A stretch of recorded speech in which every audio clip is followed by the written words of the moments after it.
Alright, so this is going to be just kind of basic tutorial on island hopping for Wind Waker HD speedrunning.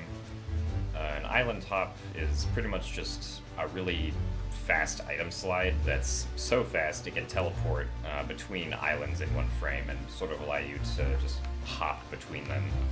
It's used in a few places because on some islands, like Fire Mountain for example, there are no slopes that lead into the water, so you can't super swim away from an island like this normally.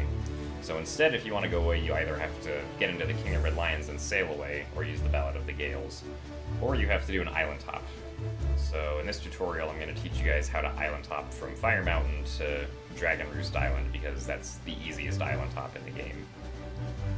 So pretty much, to make this work, you want to target this wall right here until Link lines up with it.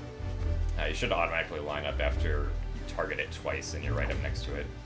This is so that we can get an angle that's perpendicular to Dragon Roost, which will allow us to actually shoot out in the proper direction.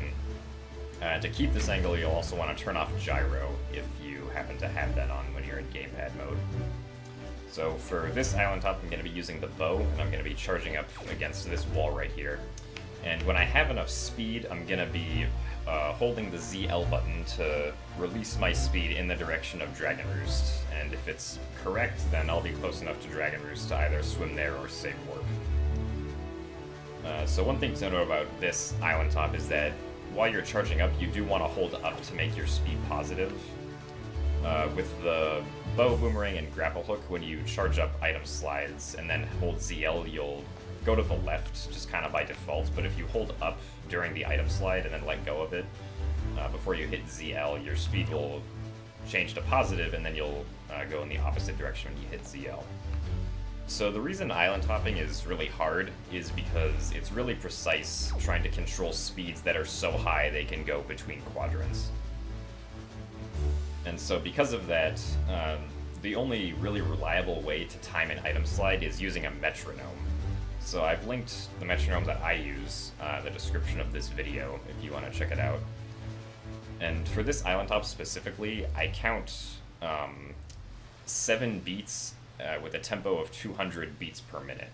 And that includes the first beat where I unpause and begin my item slide, and the last beat, the 7th beat, is going to be the frame that I pause on to then hold ZL. So I got my angle by targeting the wall earlier. Now I'm going to start my metronome. Then I'm going to begin going forward and then pausing. And then I want to be holding the smallest possible ESS that I can for this island hop. 1, 2, 3, 4, 5, 6, 7. Okay, so I counted 7 beats, as you may have heard with the metronome. And then I paused again. During that time, I also held forward to change my speed to positive. And now when I hold ZL and unpause, I'm gonna shoot way far to the right and hopefully be at Dragon Roost. Alright. So I didn't make it all the way to Dragon Roost, but this is why Dragon Roost is the easiest one. You don't have to make it all the way. You can also overshoot by a little bit if you want, because if you save warp, pretty much anywhere in the Dragon Roost Island quadrant... 153. Like I was saying, if you save warp anywhere in the Dragon Roost Island quadrant, you'll get put onto Dragon Roost. So that's what makes it the easiest island hop. But for pretty much all other islands that you hop to, you have to be close enough so that you can either swim to the island or drown, like around the perimeter somewhere that's really close to the island. But yeah, I hope that was helpful to you guys. Island hopping is starting to be used more and more in Wind Waker HD speedrunning, so I thought this tutorial was probably going to end up at some point anyway, so yeah, if you guys have any questions, I can answer them in the comments, but other than that, I will see you guys for whenever I make another tutorial. So goodbye.